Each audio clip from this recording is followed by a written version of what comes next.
welcome back to the Exceptional Conservative Show live from the nation's capital. That's Washington, D.C., to you and me. We have in the great spot here tonight Ms. Ellen Voie. She is the CEO of Women in Trucking. You just got back from a big old conference out there in San Diego, am I correct? That's right. I was at the American Trucking Association conference, but the week before that was our own conference in Dallas, and we had over 1,100 attendees at our conference, and it was only the fifth year we had a conference. So we're That pretty proud of that. and that's a tremendous number because I want people to get the idea because most people say, well, 1,100. Well, when we look at the number of women who are involved in trucking, that's a very sizable number of women who were there. We are talking about a range of 4 to 6%. Forgive me, participation rate of women in trucking from 2000 to now. Is it because let's just go through one of the bare? It's an old boys club. It's sexist. They don't want women. Your retort to that? That's not it at all. The biggest problem we have is that women just don't picture themselves in the trucking industry. They don't think about when they see a truck on the road, they don't think, well, I could drive that. They talk themselves out of it by saying, well, I'm not mechanically minded, or I don't know that I can back a tractor trailer, or I don't know if I can learn how to shift. Well, guess what? The have automated transmissions these days. And you know Wow. what? You can learn to back a trailer. Now, uh, Ellen, in terms of the whole concept of trucking, um, it it takes too long to train for trucking. I mean, I may be a mother and I got a child, or I just left college and not kind of feeling my way around in life. It's going to take too long to be a trucker, right? Correct. Incorrect. I went to truck driving school, and in 3 weeks, it was 180 hours, 11-hour days, but in 3 weeks, I earned my commercial driver's license. Wow. Wow. Now, in terms of the aptitude, and there are individuals who say, well, anybody can drive a truck. Is it true that anybody could just drive a truck? No, that's not true at all. You have to be really, really patient because professional drivers are often stuck in traffic. They have to wait at loading docks. They have to, inclement weather, wait that out. They have restricted hours of service. So the number one thing a professional driver needs is patience. But you also need the skills, but you can learn the skills. You Hmm. know, actually, I learned how to drive an 11 speed, and it's actually a 5 speed with a high and a low and then an overdrive. So if anyone knows how to drive a stick, they can learn how to drive a semi. Now, and there are lots of people who would watch tonight and they're saying, wow, this concept of women driving, um, I mean, I wouldn't want my wife or my girlfriend driving because, they make all kinds of mistakes when they're driving. They're not as good as I am. Is that the case anymore? No, it's not. We've proven with the data. Trucking company executives will tell me women are better with the equipment, women are better with the customers, women are better with the paperwork, and women are often easier to train because they ask a lot of questions and want to learn. So women bring a lot to the trucking industry. The number one reason women come into the industry is because of money, because they can make the exact same amount of money as their male counterparts. Because you're either paid by the mile, the load, the percentage. So women know that they can make a pretty good living. And as you mentioned, I mean, there are companies that you can make an excess of $100,000 in a year easily in this industry. Exactly. Now, and tonight we're tremendously honored to have Ms. Ellen Voie with us tonight. She's the president and CEO of Women in Trucking. And it's not an avant garde thing to think of women in trucking, but there are some barriers to that. And there are individuals who say, well, it's not safe for women. They got to go to that little truck stop and you don't know who's out there parking. It just doesn't seem to be a very safe industry. What is your retort to that?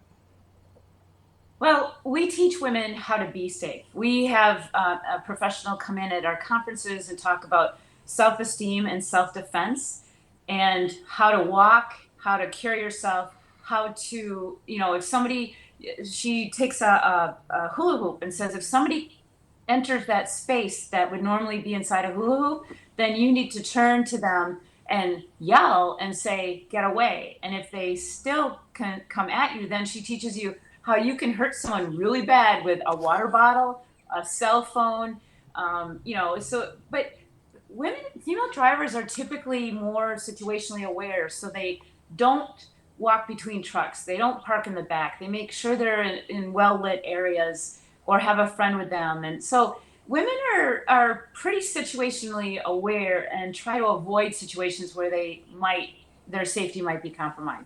Exactly. Ellen, there are women out there who would love to get into trucking because the industry is quite lucrative. And like you stated before, it is a balance. If there was ever a concern about feminism, there's a balance regarding the amount of money that you earn because it's either by mile or load or whatever. It's no inequality there.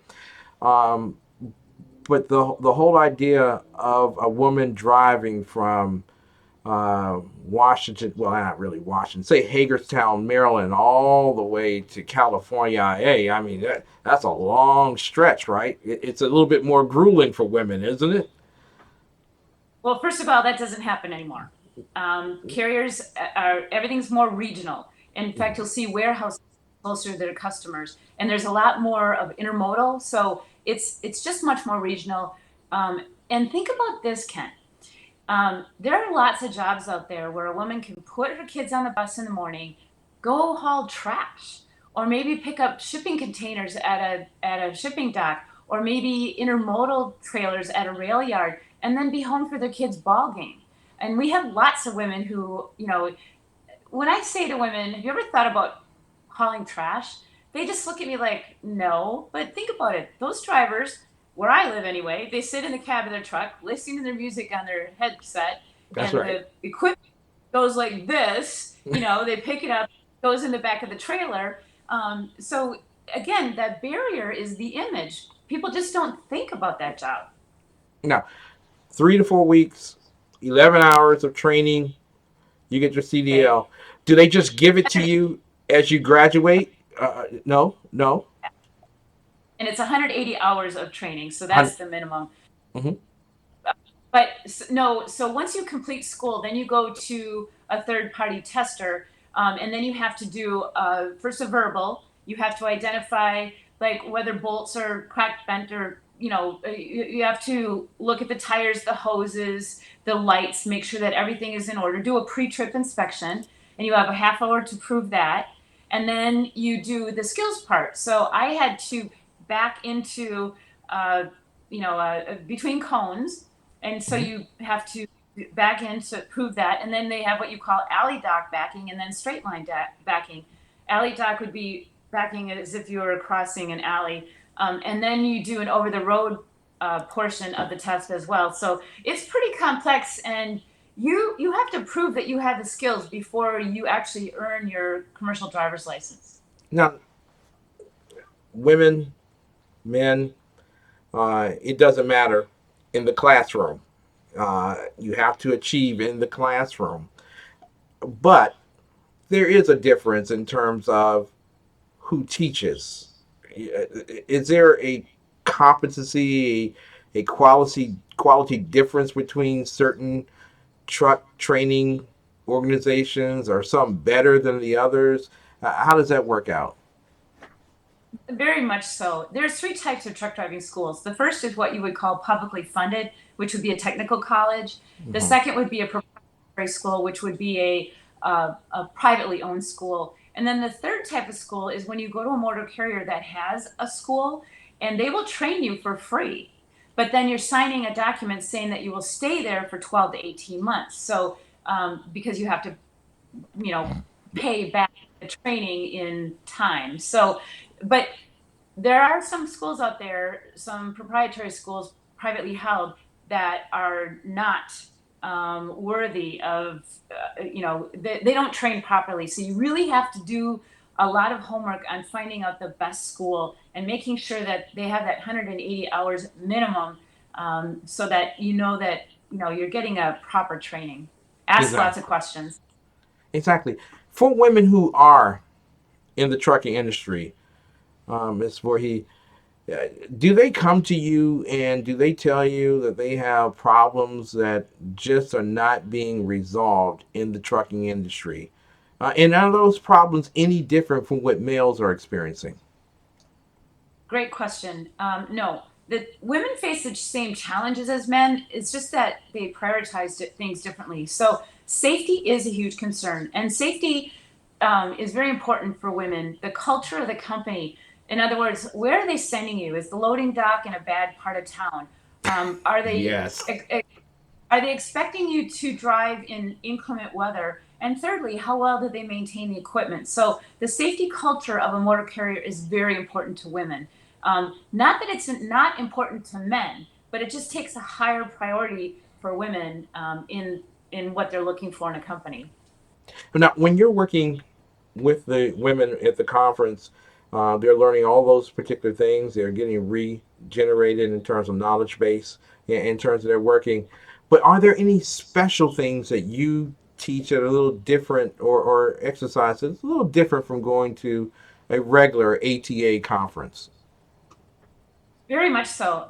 First of all, women in trucking represents not just drivers, but we represent women who own trucking companies, women who own truck dealerships, engineers who design the trucks. We represent all women in the industry. I like to say the women who design the trucks, build the trucks, sell the trucks, own the trucks, fix the trucks, and drive the trucks. So our conference is really about empowering women in a non-traditional career. And 85% of our attendees are women, but 15% are men.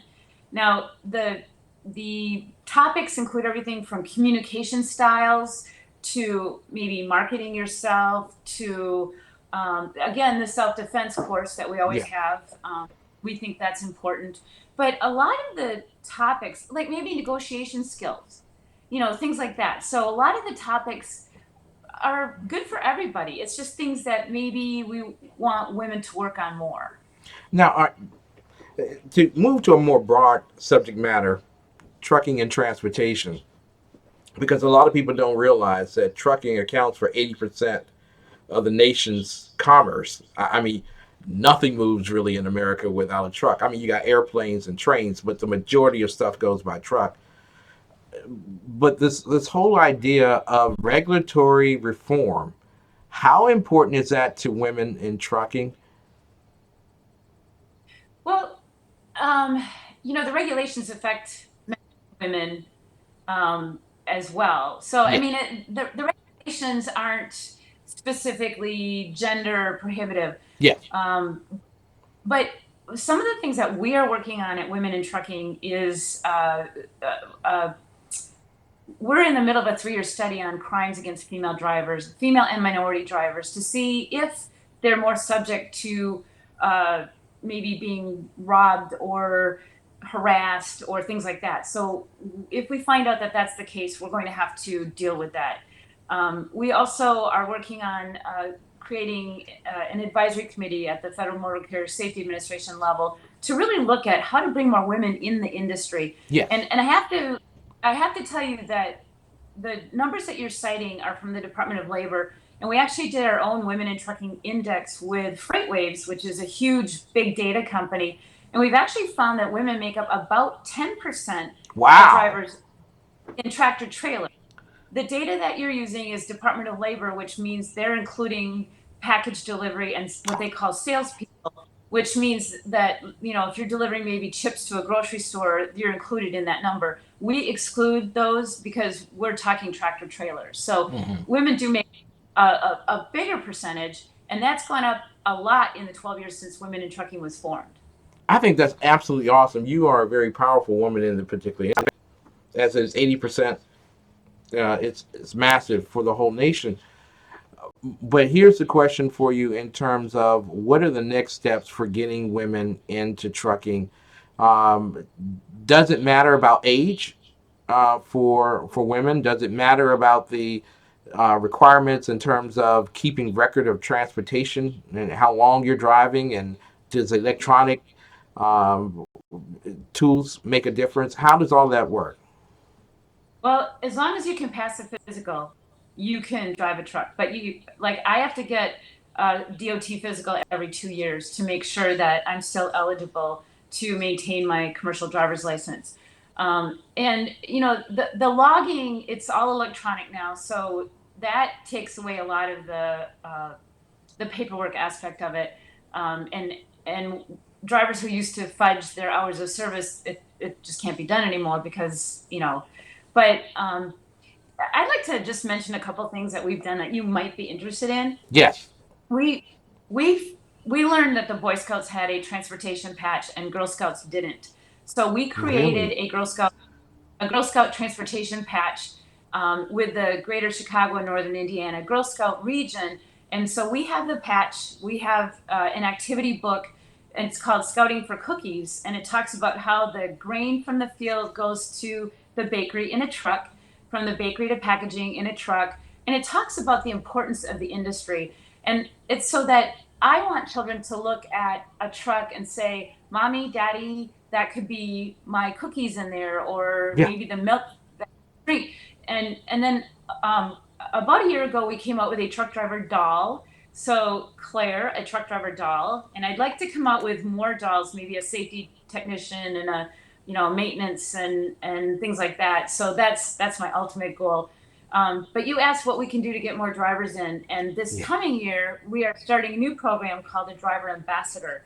And so we will put a female professional driver in a tractor trailer, and the trailer will be equipped with information, some hands-on thing, like a Cool. kind of a museum with a simulator in there. And she will drive to Girl Scout events. She'll go to conferences, trade shows, schools, things like that, and talk to people about her job. Now, one quick question for you before you leave, and I thank you so much for spending time with us this evening. It's a very, very important subject matter in terms of its uh, parsing of the economy. But autonomous trucks, automation, uh, gee, we're just not going to need any more truck drivers because the guys at MIT have created these little robots that are going to drive for us, and you'll never need another truck driver, right? Incorrect. Mm-hmm. So airplanes have autopilot, right? But there's still two pilots in there, right?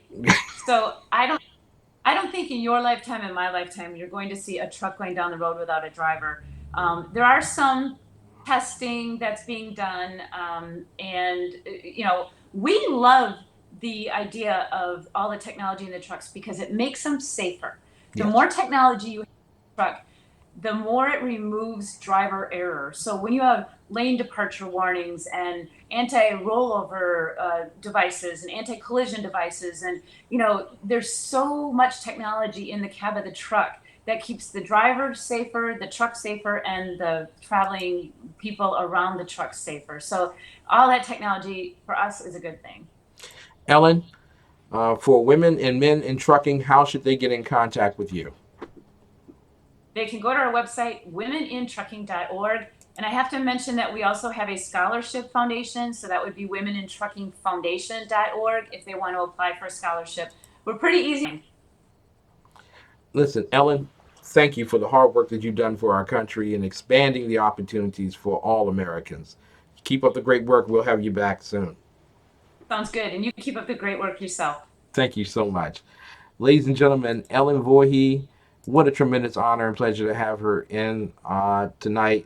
The impact that she's making and the impact of the trucking industry is often overlooked, but 80% of all commerce, goods and people, are moved by trucks. And ladies and gentlemen, someone in your family could become a trucker, especially a woman. All you need to do is get in contact.